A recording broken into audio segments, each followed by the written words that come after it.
I'm Stephanie with the Mason Method for Natural Childbirth. Now, whether you're researching the benefits of natural birth and thinking about trying it, or you've made up your mind and you are definitely going to have a natural birth and are looking for tips and advice, I want to provide some insight on this subject. Now, having had 2 natural hospital births without any medical interventions and having studied this subject over the past several years, I can confidently say that anyone can do it. Unless, of course, there's an emergency or a condition that gets in the way. But that's very rare, by the way. And you know, when it comes to natural birth, I find that women tend to get completely overwhelmed and anxious and nervous. And that's totally understandable. But I'm here to let you in on a little secret. It doesn't have to be so difficult. In fact, natural birth can be pretty simple. Basically, what it comes down to is you have to do certain things to prepare, and you have to avoid or not do certain things. But here's the deal. With all the advancements in technology and modern medicine, which is great and awesome for emergency situations, it has also unfortunately changed childbirth from a natural event where our bodies have this amazing innate ability to deliver a baby into looking more like a medical event. You know, almost looking more like a surgery or a medical procedure rather than childbirth. So if you want to have a natural birth with the fewest amount of interventions, you have to take a different approach than most women do. Now, personally, I believe that childbirth shouldn't be so complicated or overwhelming, and every single natural birth that I've been a part of shares 3 aspects. And these are, number 1, you have to do a few things to prepare your body and your mind during pregnancy. Number 2, you need a process to follow during labor. And number 3, you have to avoid or overcome the obstacles that transforms birth into a medical process. So, basically with step number 1, you have to do certain things to prepare so that you have complete trust that your body is in control. And number 2, you have to have a process to follow during labor. And by the way, you know, women that don't have a natural birth don't need a process necessarily because their medical staff will direct them and tell them what to do.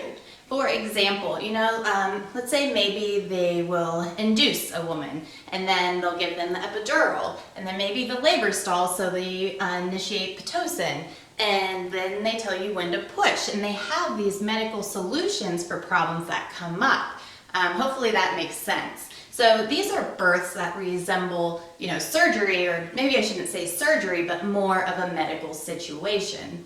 But natural birth is different. Like I said, you have to have a plan and know how to keep labor progressing and allow your body to work in sync with your baby, all while handling contractions.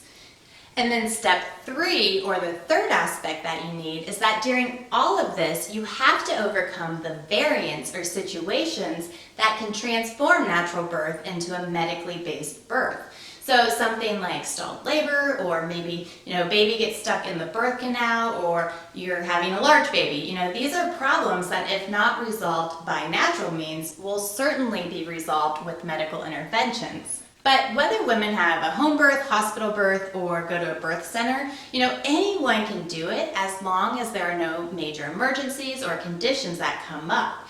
But all women must follow this 3-step approach. So when I was pregnant with my first, I noticed that I felt that preparing for childbirth was uncommon, and most women that wanted to prepare for natural birth seemed to make up this subculture of wanting their birth to resemble a natural event instead of a medical procedure. And you know, it seemed like these women who were really preparing and trying to understand the process of labor were the ones that were not relying on their birth provider for help.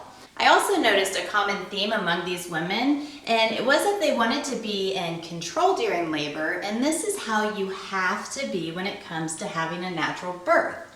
And the women who solely rely on their birth provider rarely have a natural birth because the healthcare system is based on treating emergencies instead of preventing them.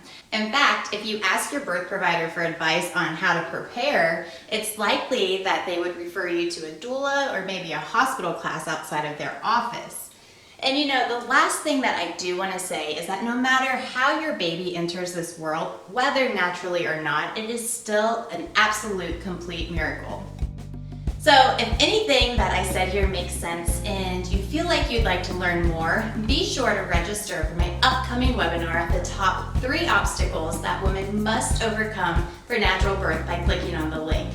This is a pre-recorded webinar that has helped hundreds of women have non-traumatic natural births that were free of unnecessary medical interventions and led to an extremely fast recovery.